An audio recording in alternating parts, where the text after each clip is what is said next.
Minnesota is the 29th state to pass a primary seatbelt legislation. The Department of Public Safety really needs to thank an awful lot of people. There's too many people here to thank everyone, but a few of them certainly need to be recognized. And Governor Pawlenty, who 4 or 5 years ago said that he would sign the bill if it got to his desk, a man of his word, stood behind that promise till it got to his desk and he signed it. Certainly the legislature, Senator Murphy in the Senate, has stood very strong and very tall for many years and has been a leader in getting primary seatbelt passed in the legislature, but certainly in the Senate. And Representative Norton, who last year did really an outstanding job in providing leadership and getting that piece of legislation through the House. Another person that needs to be recognized is Kathy Cooper, whose daughter Megan died 10 years ago. Today, the reason for the enactment of the law or the implementation of the law today is because in memory of her daughter and also in honor of the work for the last 10 years that Kathy Cooper has put in trying to get primary seatbelt passed. So Kathy, thank you for everything. I think it's very important for people to understand very clearly that the people involved in the passage of primary seatbelt do not intend that this law will create more traffic tickets or increase revenue. Ideally, in a perfect world, there would be no more traffic tickets written for primary seatbelt violations and no money would be collected. We know that's not true, but the intent of this piece of legislation is to increase the compliance rate for primary seatbelt compliance in the state of Minnesota and to reduce serious injuries and deaths on our highway. While law enforcement, plays an important role in traffic safety, as we really do, it really isn't about law enforcement. It really is about the citizens. It really is about citizens, stepping up to the plate and saying, geez, you know what, this is important. This is something that I have to do for me, for my family. And it really starts with those individuals getting into a car and a driver saying, you know what, there's a law now that says that everybody in the car has to wear a seatbelt. And that means that before we leave someplace, we're going to do it. Or that, frankly, if the child in the car says, Mom and Dad, you know what, I think we should all be wearing our seatbelts before we go down the road. That's really the idea behind this, is just to put an emphasis on everybody getting into that vehicle and wearing a seatbelt.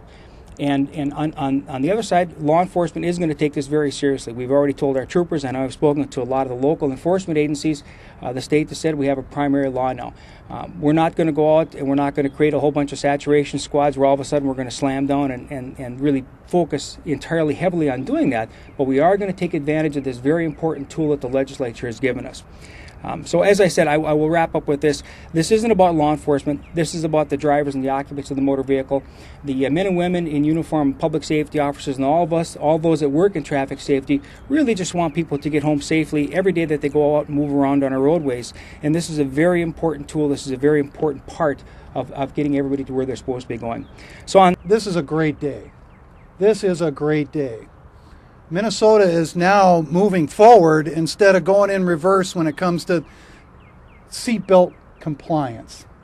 And the reason why I say that we've been going in reverse, even though our numbers have been high as far as compliance, we have not had the primary seatbelt law. Now, the reason why I say we go in reverse is because our kids know that it's not an offense that you can be pulled over for. Well, today, we've changed that. Our brothers and sisters in blue and in maroon are going to be out on the roads, and if you're not wearing your seatbelt, they're going to pull you over and give you a friendly reminder. They're going to do their job. And if you're behind the wheel, part of your responsibility, part of your job is to be in control of that car. That means wearing your seatbelt. That means everybody in the vehicle wears their seatbelt. And you're behind the car, you don't start the engine until everybody's buckled up, period. Now, does this mean that we're not going to have, as the chief said, that we're not going to have death on our highways tomorrow or the next day or next year? No. But this will save 30 lives in Minnesota. There's no doubt about it. It's time to take drunks off the road. It's time to make sure that people wear their seatbelt, that they comply with our speed limit laws, and that they put their cell phones and donuts and eyeliner and cigarettes, just put them down.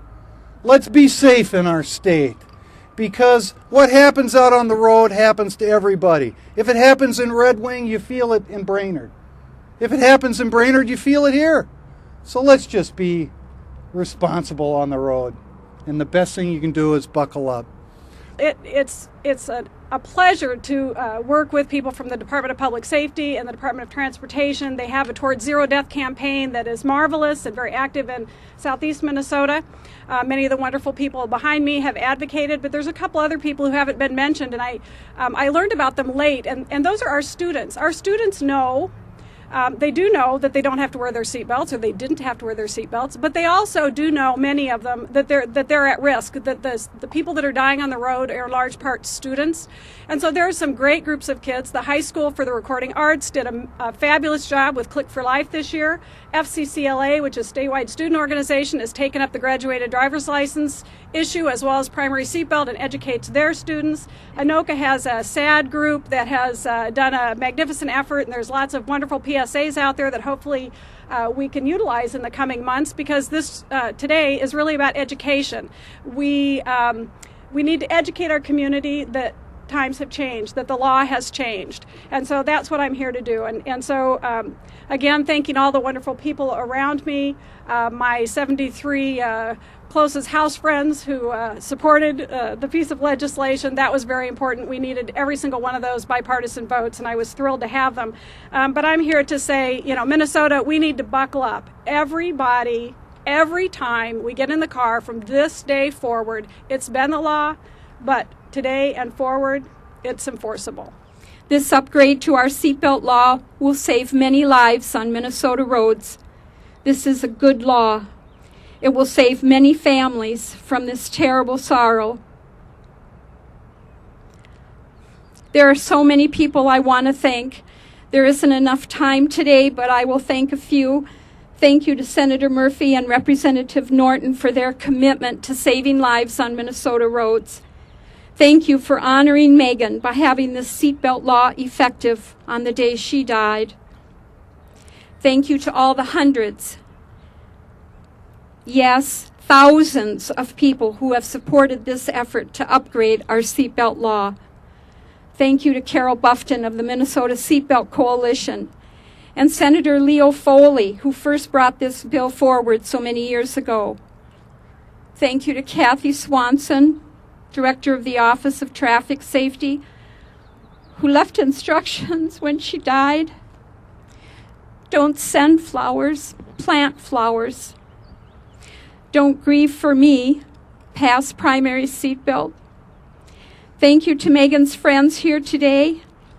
Megan's daycare sister, Andrea, who helped start the Buckle Up for Megan campaign before she too left this earth.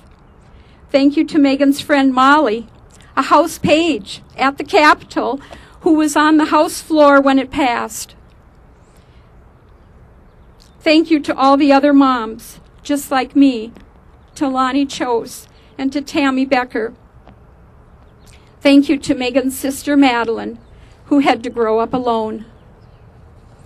I just want to end with a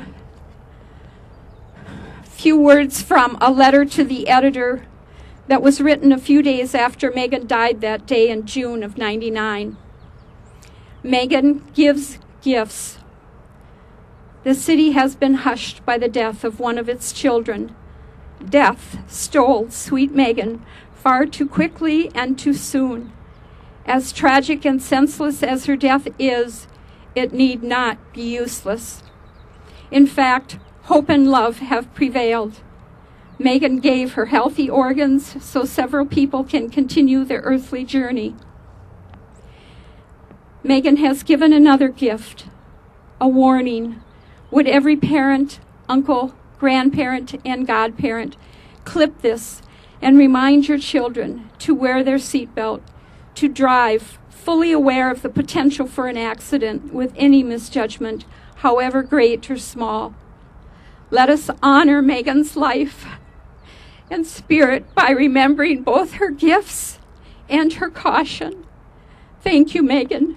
We will remember you and what you have given each of us. Thank you, Minnesota, and thank you, Megan. Buckle up.